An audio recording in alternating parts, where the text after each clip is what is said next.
السلام علیکم ورحمۃ اللہ وبرکاتہ۔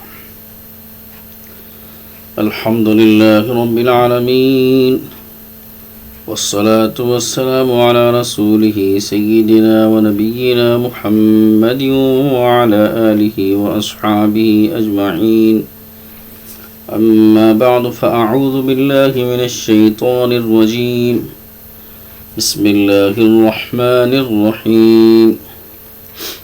إن الله لا يستحيي أن يضرب مثلا ما بعوضة فما فوقها فأما الذين آمنوا فيعلمون أنه الحق من ربهم وأما الذين كفروا فيقولون ماذا أراد الله بهذا مثلا يضل به كثيرا ويهدي به كثيرا وما يضل به إلا الفاسقين الذين ينقضون عهد الله من بعد ميثاقه ويقطعون ما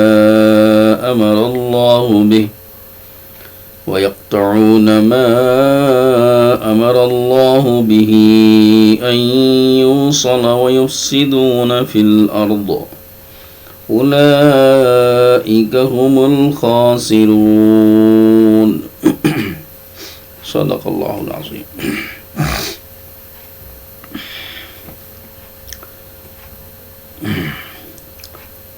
یہ پارہ الف لام میم پہلا پارہ ہے سورہ بقرہ کی آیت 26 اور 27 پڑھی گئی،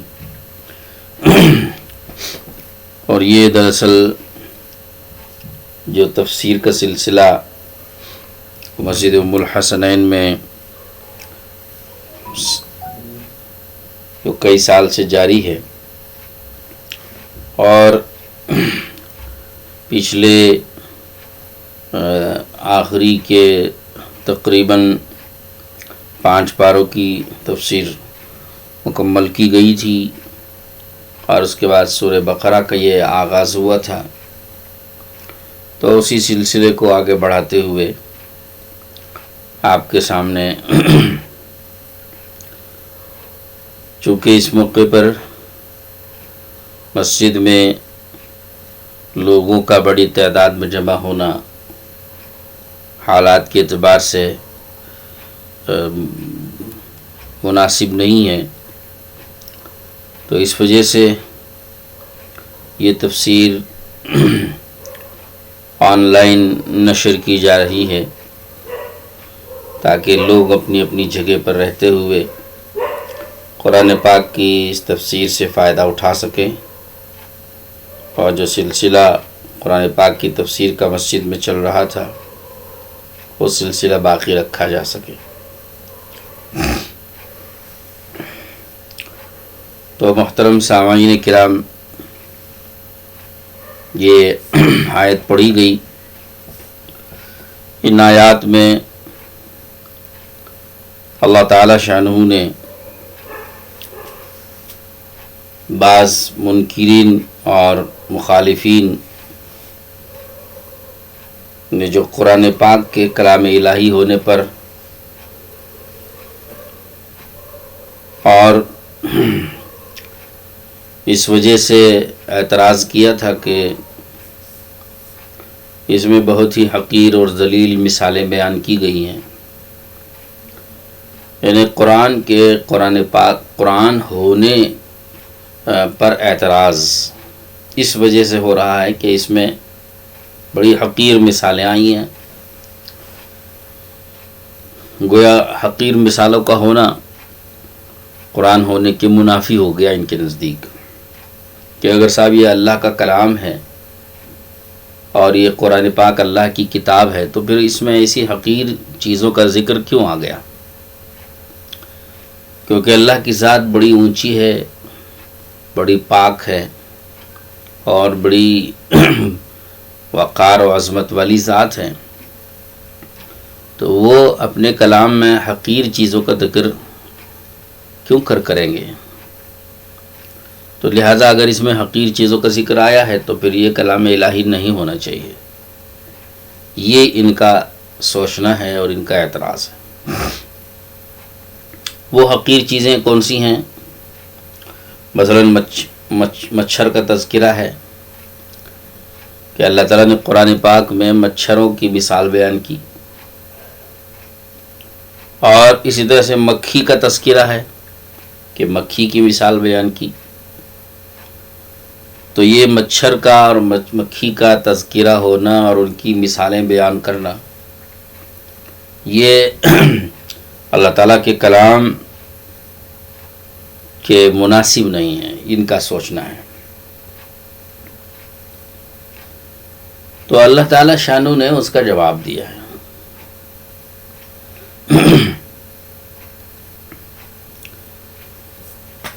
جواب بھی بڑا عجیب و غریب ہے. فرمایا کہ جواب کا خلاصہ میں بتا دوں کہ جو کچھ اللہ نے جواب دیا ہے، جس انداز سے جواب دیا ہے، اس کا خلاصہ یہ ہے کہ اللہ تعالیٰ یہ جواب دے رہے ہیں کہ ایسی حقیر چیزوں کا تذکرہ کرنا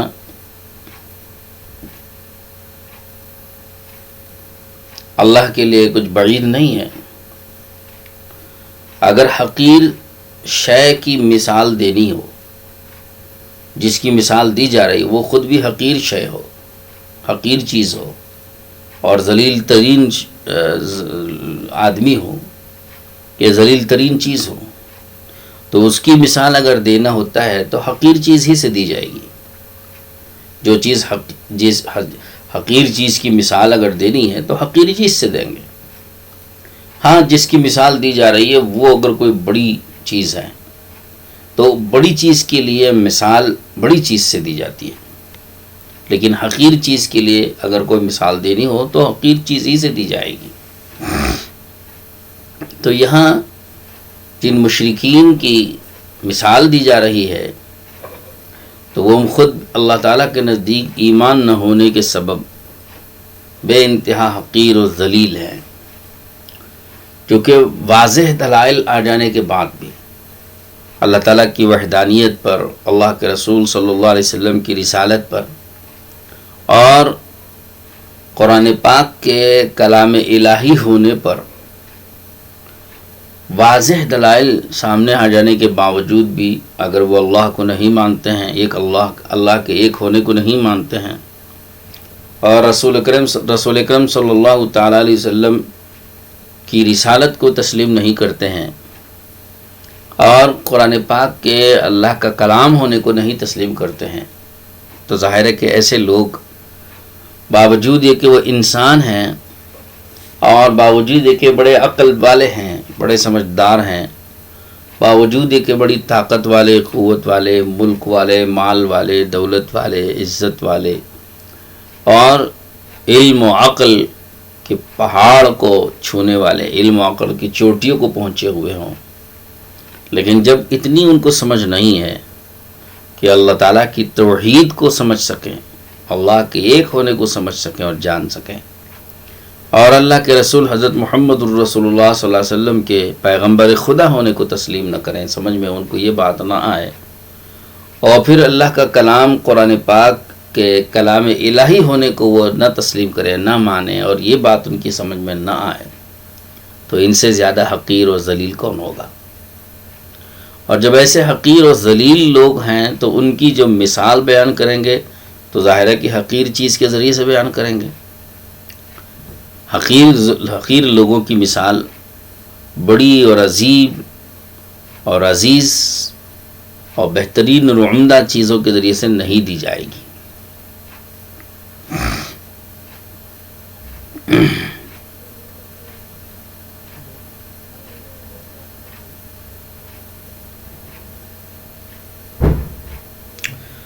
تو یہ ہے حاصل جواب کا، یعنی اللہ پاک فرمانا چاہتے ہیں کہ حقیر چیز کی مثال حقیر چیز سے دینا یہ مقتضائے عقل کے بھی موافق ہے، مقتضائے عقل ہے، اور یہ بلاغت کا بھی تقاضا ہے. بلاغت، حسن بلاغت، قرآن میں بلاغت بھی تو ہے، تو بلاغت کے بھی موافق ہے اور عقل کے بھی موافق ہے. اور جب یہ عین عقل کے موافق ہوا تو ایسی چیز کا ذکر کرنا، اس کے کرنے میں شرم اور حیا کیوں کریں گے؟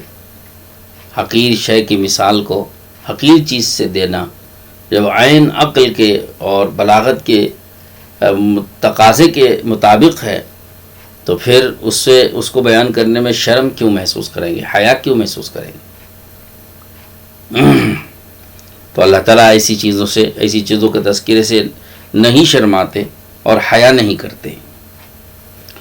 تو لہذا شبہ کرنے والے، اعتراض کرنے والے، یہ جو لوگ ہیں، خود ان لوگوں کے قلوب اور ان لوگوں کے دماغ ایسی چیزوں کو سمجھنے سے قاصر ہیں اور ان کے اندر اس کے سمجھنے کی صلاحیت مفقود ہو گئی ہے. تو لہٰذا ان کو حیا ہوگی اور ان کو یہ برا لگے گا کہ ایسی حقیر چیز کی کیوں مثال بیان کی، یہ تو ان کو برا لگے گا. لیکن جن کے دل ایمان سے معوف ہیں اور ایمان سے مانوس ہیں اور جن کے دلوں میں سمجھنے کی صلاحیت ہے، تو وہ لوگ ایسی چیزوں کی مثال کو عین مقتضائے عقل کے مطابق سمجھیں گے اور اس پر ان کو کوئی شبہ نہیں ہوگا. جیسے ایمان والے ہیں تو ایمان والوں کو اللہ تعالیٰ اگر ایسی مثالیں بیان کرے تو اس پر ان کو کوئی شبہ نہیں ہے کہ اللہ ایسی کیوں مثال بیان کر رہا ہے، اس پر کوئی ان کو شبہ نہیں ہوگا. شبہ پیدا ہوگا تو ان کو پیدا ہوگا کہ جن کے ایمان جن کے قلوب میں سمجھنے کی صلاحیت نہیں ہے اور ان کے دماغوں میں بھی سمجھنے کی سمجھ بوجھ کی صلاحیت ان کے دماغوں میں بھی نہیں ہے، تو وہ اس کو بہت برا سمجھیں گے. تو فرمایا کہ ان اللہ لا یستحیی ان یضرب مثلا ما، بے شک اللہ تعالیٰ نہیں شرماتے، نہیں حیا کرتے کسی بھی مثال کو بیان کرنے سے. کوئی بھی مثال ہو اس کو بیان کرنے سے اللہ تعالیٰ نہیں شرماتے. بعوضۃ فما فوقہ، چاہے وہ مچھر ہو یا اس سے بھی بڑھی ہوئی ہو.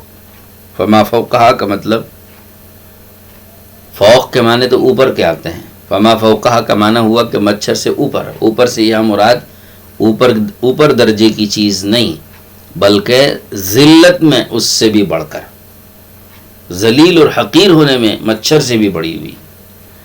یعنی اللہ تعالیٰ اگر مچھر کی مثال بیان کرنے سے اللہ تعالیٰ نہیں شرماتے ہیں. مچھر ہو یا مچھر سے بھی زیادہ کوئی بڑی ہوئی ذلیل چیز ہو، اس کی بھی مثال بیان کرنے سے اللہ تعالیٰ نہیں شرماتے، کیونکہ حقیر لوگوں کی مثال کے لیے حقیر چیز کا استعمال کرنا عقل اور بلاغت کے تقاضے کے مطابق ہے، اور اس کو ذکر کرنے سے کسی عقل مند کو شرم اور ننگ اور آر محسوس نہیں ہوگی. تو بعوضۃ فما فوقہ. اب ہوگا یہ کہ جب ایسی مثالیں اللہ نے قرآن میں بیان فرما دی ہیں تو فَأَمَّا الَّذِينَ آمَنُوا فَيَعْلَمُونَ أَنَّهُ الْحَقُّ مِنْ رَبِّهِمْ. جو لوگ ایمان والے ہوں گے، جن کے پاس ایمان ہے، وہ اس کو اچھی طرح جانتے ہیں کہ یہی حق ہے ان کے رب کی طرف سے. أَنَّهُ الْحَقُّ مِنْ رَبِّهِمْ، کہ ان کو تو اس کا یقین ہوگا کہ بے شک یہی مثال بالکل برحق ہے، یہ مثال بالکل برحق ہے اور اس میں کوئی شک و شبہ نہیں. بالکل موقع کی، برحق کا مطلب ہے بالکل موقع کی یہ مثال ہے. تو وہ تو اس کا یقین کریں گے، جو ایمان والے ہیں وہ تو اس کا یقین کریں گے کہ بے شک یہ مثال جو اللہ نے بیان کی بالکل موقع کے عین موافق ہے اور یہ رب کی طرف سے ہے. اور وہ اما الذین کفروا، جو لوگ کافر ہیں، جن کے دل کفر سے بھرے ہوئے ہیں، وہ تو اس کو موقع کے موافق نہیں سمجھیں گے نا. تو ان کے متعلق فرماتے ہیں فیقولون، تو وہ یوں کہیں گے کہ ماذا اراد اللہ بہذا مثلا، کہ اس مثال سے اللہ کا کیا مقصود ہے، کہ اللہ نے ایسی جو مثال بیان کی ہے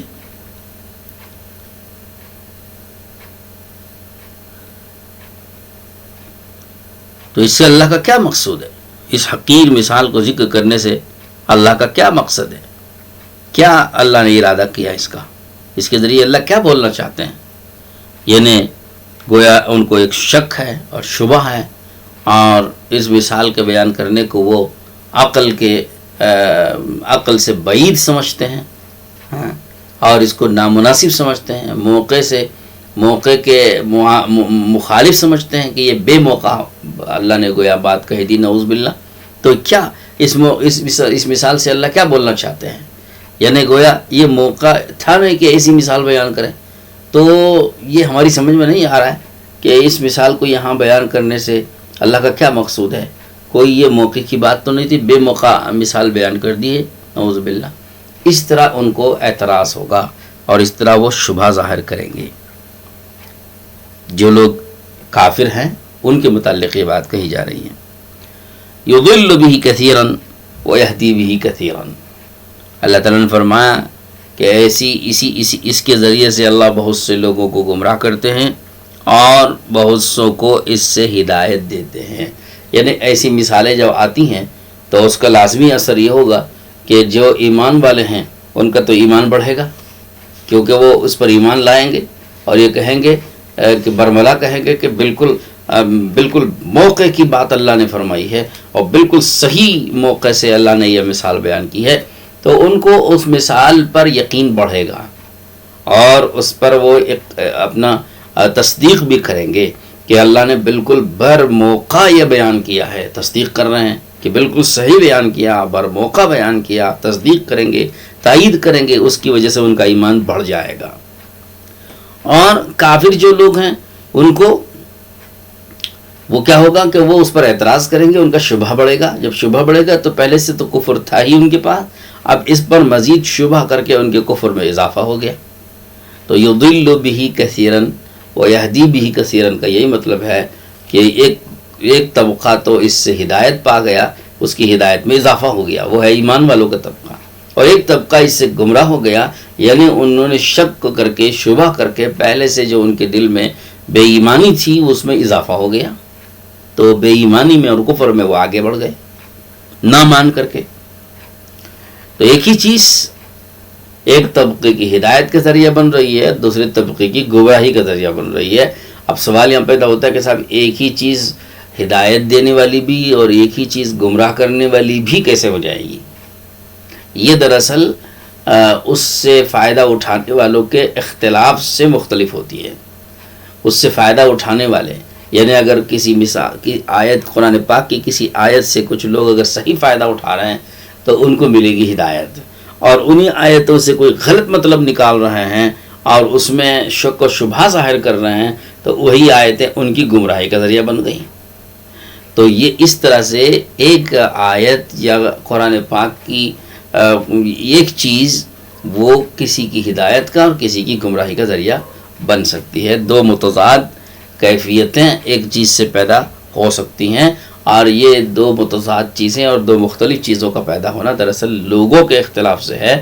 قرآن پاک کی آیتوں کا تو اثر ایک ہی ہوتا ہے، لیکن چونکہ لوگوں میں قبول کرنے اور نہ کرنے کے دو طبقے پائے جاتے ہیں، تو قبول کرنے والوں میں کوئی ایک فائدہ ہوگا ہدایت کا، اور نہ کرنے والوں کو نقصان ہوگا وہ ضلالت کا۔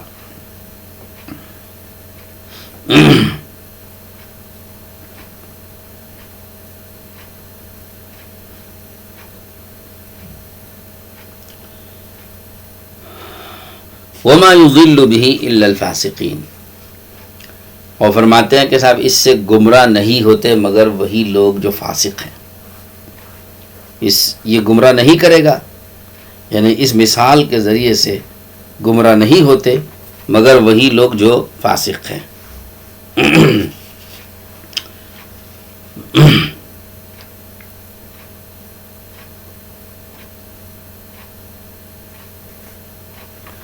یا اس کو یضل کا فاعل اللہ تعالیٰ کی طرف لوٹا لیں، ضمیر، جب یہ ضمیر اللہ کی طرف لوٹے گی تو معنی بنیں گے کہ وما یضل بہ، اللہ تعالیٰ اس مثالوں کے ذریعے گمراہ نہیں کرتے مگر فاسقوں ہی کو، کہ اللہ تعالیٰ اس مثال سے کسی کو گمراہ نہیں کرتے مگر فاسقوں ہی کو گمراہ کرتے ہیں۔ اب فاسقوں سے مراد کون لوگ ہیں؟ فاسق کے کیا معنی ہے؟ یہاں فاسق سے مراد اصطلاح فقہا کی اصطلاح میں جو فاسق ہے وہ مراد نہیں ہے. فقہاء کرام، حضرات فقہاء کرام کے ہاں ایک اصطلاح ہے فاسق ہونے کی، کہ حکم لگاتے ہیں احکامات میں. حضرات فقہاء احکامات بیان کرتے ہیں اور احکامات میں مختلف حکم بیان کرتے ہیں، تو اس کے لیے ان کے ہاں اصطلاحات ہیں، جیسے کافر، مشرک اور مومن، اور اسی طرح سے فاسق اور فاجر، اس طرح کے اصطلاحات ہیں. تو فقہاء کرام کے ہاں جو کافر ہے اور جو منافق ہے اور مشرک ہے اس کے معنی متعین ہیں، اور جو فاسق ہیں، فاسق کے معنی ہے فقہاء کرام کے ہاں اطاعت سے نکل جانے والا، اللہ تعالیٰ کی اطاعت سے نکل جانا. اور یہاں اطاعت سے نکل جانے سے مراد ہے معصیت میں مبتلا ہونا، گناہ کبیرہ ہو یا گناہ صغیرہ پر اصرار ہو. اس کو انہوں نے فسق کہا ہے، کہ گناہ کبیرہ میں مبتلا ہو جائے یا گناہ صغیرہ پر اصرار کرنے لگے تو اس کو انہوں نے فسق کہا ہے، اور اس کو اطاعت سے نکلنا کہا ہے، اور اصطلاح میں ایسے شخص کو فاسق کہا ہے. اس میں یہ کافر اس سے مراد کافر نہیں ہے، بلکہ کوئی بھی آدمی ہو، کافر ہو، مسلمان ہو، اگر وہ اللہ کی نافرمانی کرے تو اور گناہ کبیرہ کا ارتکاب کرے تو چاہے وہ مسلمان ہی کیوں نہ ہو اس کو فاسق کہا جائے گا، چونکہ اصطلاح میں فاسق اطاعت سے نکل جانے والے کو کہتے ہیں. اور اطاعت سے نکلنا تو معصیت کے ذریعے سے بھی ہوتا ہے، گناہ کبیرہ گناہ صغیرہ کر کے بھی ہوتا ہے، کہ گناہ کبیرہ کرنے والا بھی اللہ کی اطاعت سے باہر جا رہا ہے، گناہ صغیرہ کرنے والا بھی وہ بھی اللہ کی اطاعت کو چھوڑ رہا ہے اور اللہ کی اطاعت سے باہر نکل رہا ہے، اس لیے اس پر بھی فاسق کا حکم لگایا جاتا ہے. لیکن گناہ صغیرہ اس سے تو کوئی بھی آدمی بری نہیں ہے، ہر آدمی سے گناہ صغیرہ ہو ہی جاتا ہے الا ماشاء اللہ. تو پھر ہر آدمی کو فاسق کہا جائے گا؟ نہیں، بلکہ فاسق اس گناہ صغیرہ کرنے والے کو کہا جاتا ہے جو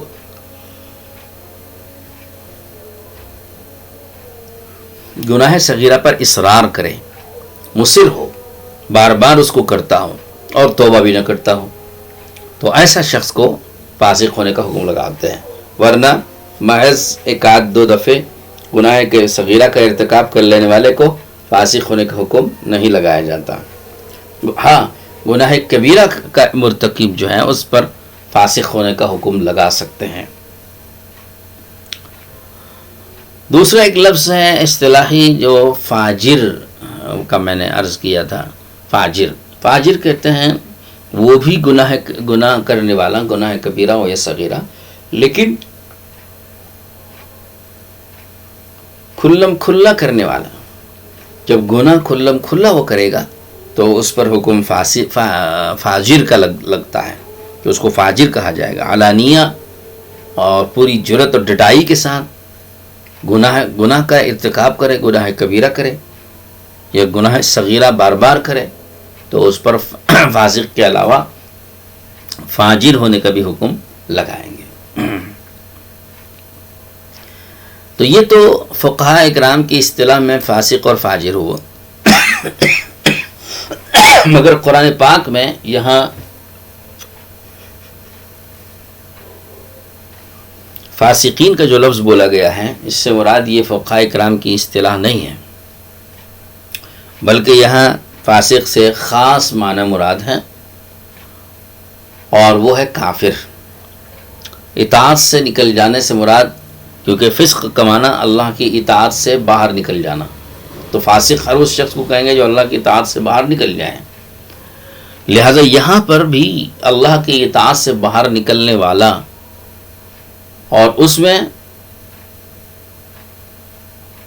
کفر بھی چونکہ داخل ہے، کفر کرنا بھی اللہ کی اطاعت سے باہر نکلنا ہے، کفر و شرک. تو لہذا کافر اور مشرک وہ شخص بھی چونکہ اللہ کی اطاعت سے باہر نکل رہا ہے تو یہاں اس پر بھی فاسق ہونے کا حکم لگتا ہے، اور یہاں یہی معنی مراد ہے قرآن پاک کے اندر، جہاں بھی، بلکہ قرآن پاک میں جہاں بھی فاسق کا لفظ بولا گیا ہے عموماً کافر ہی کے معنی میں بولا جاتا ہے۔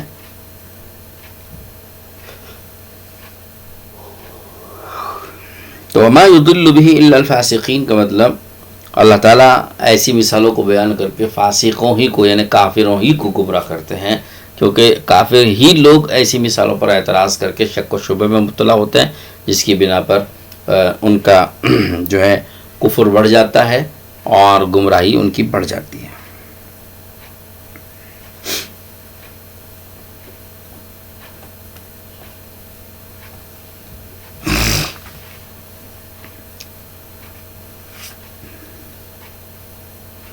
الذين ينقضون عهد الله من بعد ميثاقه ويقطعون ما امر الله به، مزید ان لوگوں کی صفات اور ان لوگوں کی برائیاں بیان کی جا رہی ہیں جو اللہ کی اطاعت سے نکلنے والے کافر ہیں، جن کی مذمت یہاں پر بیان کی جا رہی ہے، ان کی گمراہیاں اور ان کی غلطیاں بیان کی جا رہی ہیں۔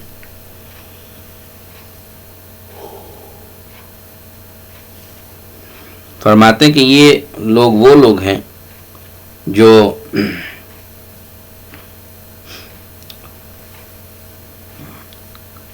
اللہ تعالیٰ سے کیے ہوئے عہد کو توڑ دیتے ہیں، اللہ تعالیٰ سے کیے ہوئے عہد کو اور معاہدے کو توڑ دیتے ہیں، من بعد میثاقہ، اس کے مضبوط ہونے کے بعد۔ اللہ تعالیٰ سے عہد، ایک تو اللہ سے عہد ہے اور پھر دوسرا اس کو مضبوط کیا گیا ہے۔ ایک اللہ سے عہد اور معاہدہ کیا، پھر اس کو مضبوط کیا گیا، تو ایسے عہد اور معاہدے کو توڑ دیتے ہیں۔ یہ پہلی ان کی برائی ہے۔ دوسری ان کی برائی وَيَقْطَعُونَ مَا أَمَرَ اللَّهُ بِهِ أَن يُوصَلَ، اور قطع کر دیتے ہیں، منقطع کر دیتے ہیں، کاٹ دیتے ہیں، توڑ دیتے ہیں اس رشتے کو، اس چیز کو، جس چیز کو اللہ تعالیٰ نے حکم دیا ہے ملانے کا، ملائے رکھنے کا، جس کو اللہ نے حکم دیا ہے اس کو یہ ملائے نہیں رکھتے بلکہ توڑ دیتے ہیں۔ یعنی جن رشتے ناتوں کو جوڑے رکھنے کا اللہ تعالیٰ نے حکم دیا، جن تعلقات کو جوڑے رکھنے کا اللہ نے حکم دیا، یہ ان کو توڑ دیتے ہیں۔ وَيُفْسِدُونَ فِي الْأَرْضِ، اور زمین میں فساد مچاتے ہیں۔ اولئک هم الخاسرون، یہی لوگ خسارے والے ہیں۔ اب یہاں جو اللہ پاک نے فرمایا وہ دو باتیں فرمائی، ایک تو یہ کہ ینقضون عہد اللہ من بعد میثاقہ، اور دوسرا ویقطعون ما امر اللہ بہ ان یوصل، دو باتیں ہیں۔ اللہ سے کیے ہوئے عہد اور معاہدے کو توڑ دیتے ہیں، تو یہاں پہلا سوال ہے کہ کون سا وہ عہد مراد ہے جو اللہ تعالیٰ سے انہوں نے کیا ہے اور اس کو توڑ دیتے ہیں۔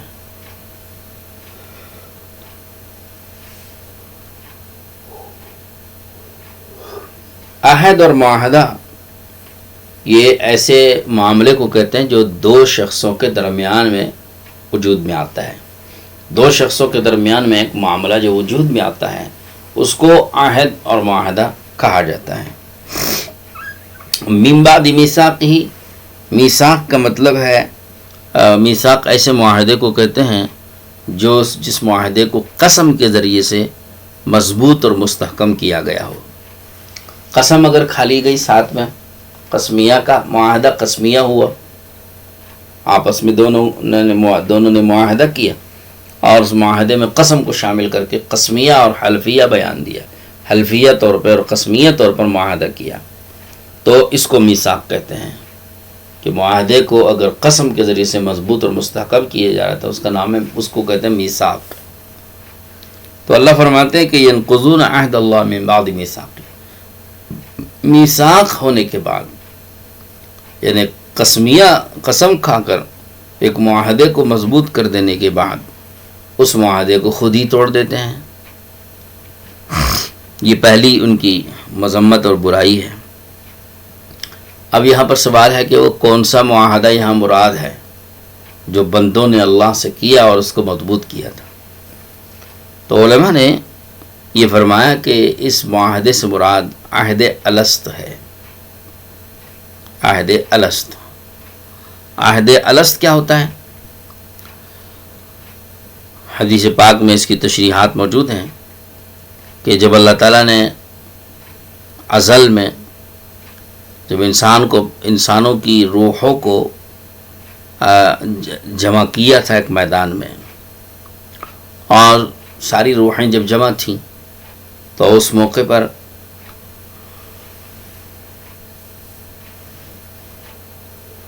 تمام روحوں سے ایک سوال کیا گیا تھا۔ وہ سوال ہے الست بربکم، کیا میں تمہارا رب نہیں ہوں؟ یہ سوال کیا گیا تھا۔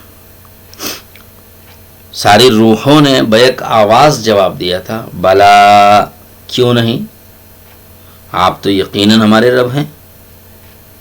یہ اس موقع پر انہوں نے یہ اقرار کیا تھا، گویا اللہ تعالیٰ کے سامنے ایک معاہدہ ہوا کہ ہم آپ کو اپنا رب مانتے ہیں اور آپ کے رب ہونے کا ہم اقرار کرتے ہیں، اور پھر آپ کا جو حکم سامنے آئے گا ہم اس کی اطاعت کرتے ہیں۔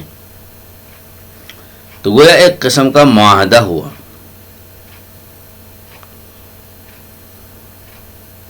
اس کو عہد الست کہا جاتا ہے۔ پھر یہی عہد الست، عہد جو ہوا تھا دنیا میں آنے کے بعد، اللہ تعالیٰ شانو نے ایسے اسباب پیدا فرمائے کہ یہ عہد انسان کا تازہ ہو جائے۔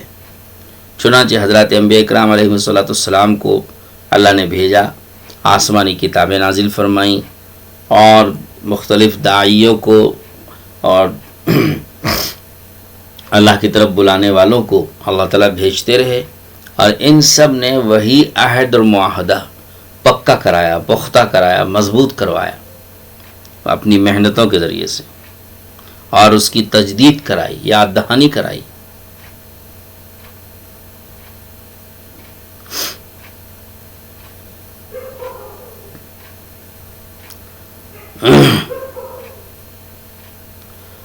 ایک تو یہ لوگ اس عہد اور معاہدے کے مضبوط ہونے کے بعد اس کو توڑ دیتے ہیں، اس کی مخالفت کرتے ہیں۔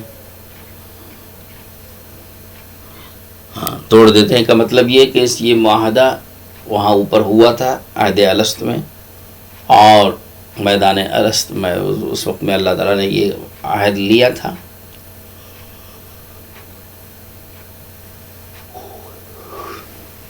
پھر حضرات انبیاء کرام وغیرہ کے ذریعے سے اس کو مؤکد کر کے مضبوط کیا گیا تھا۔ اس کو توڑ دیتے ہیں کا مطلب یہ ہے کہ اس کی مخالفت کرتے ہیں، یعنی اس کی بالکل برخلاف زندگی گزارتے ہیں، گویا اللہ تعالیٰ کو رب ہی نہیں جانتے۔ دوسری بات فرمائی کہ وَيَنْقُضُونَ، دوسری بات جو فرمائی وہ یہ کہ وَيَقْطَعُونَ مَا أَمَرَ اللَّهُ بِهِ أَن يُوصَلَ، کہ جن تعلقات کو نبھانے کا اور باقی رکھنے کا اللہ نے حکم دیا ان کو یہ توڑ دیتے ہیں۔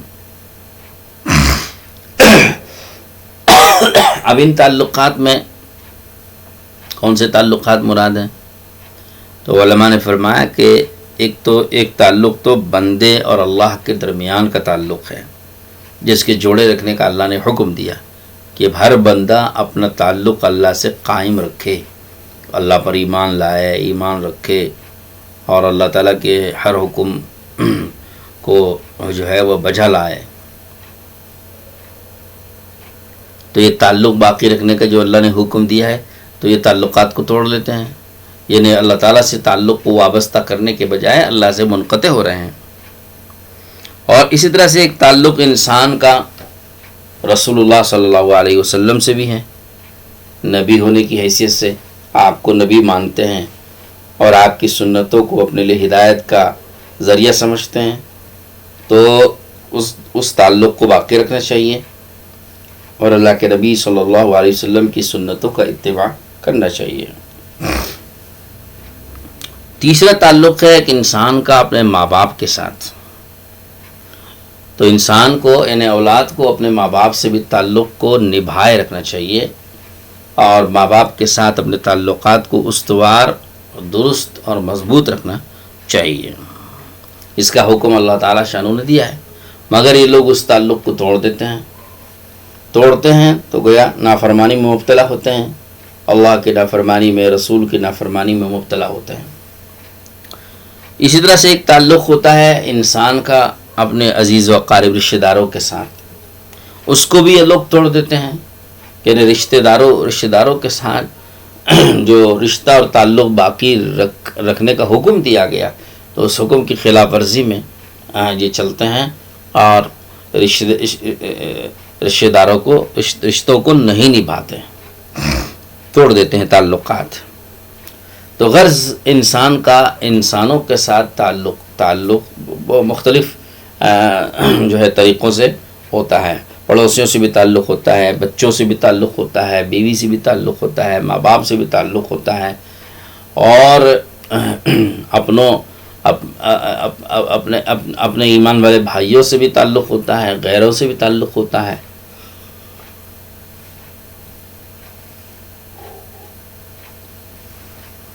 تو تعلقات کی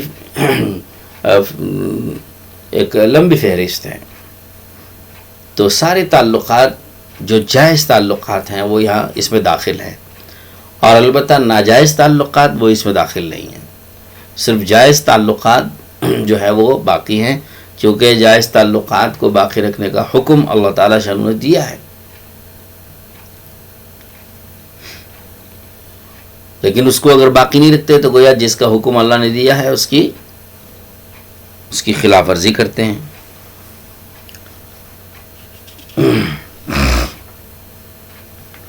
تو وَيَقْطَعُونَ مَا أَمَرَ اللَّهُ بِهِ أَن يُوصَلَ وَيُفْسِدُونَ فِي الْأَرْضِ، اور زمین میں فساد مچاتے ہیں۔ زمین میں فساد اس طرح پر کہ ماحول میں بگاڑ پیدا ہوتا ہے، ان کی وجہ سے، ان کے کفر سے، ان کی سرکشی سے زمین میں ماحول خراب ہوگا کہ دوسرے لوگوں کو بھی جرأت بڑھے گی، دوسرے لوگوں کی بھی ہمت بڑھے گی، جرم کرنے، معصیت کرنے اور نافرمانی کرنے، کفر و شرک کرنے میں دوسرے لوگوں کی بھی ہمت اور جرأت بڑھے گی۔ تو اس طرح سے نافرمانوں میں اضافہ ہوتا چلا جائے گا۔ تو گویا یہی جو ہے فساد ہے، اسی کو فساد کہا کہ زمین میں فساد مچاتے رہتے ہیں۔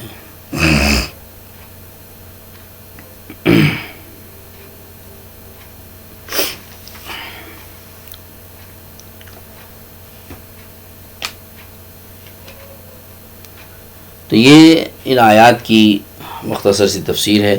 آخری میں لفظ ہے، آیت ہے اولئک هم الخاسرون، یہی لوگ خسارے میں ہیں، یعنی پورا خسارہ انہی لوگوں کے سر پر پڑے گا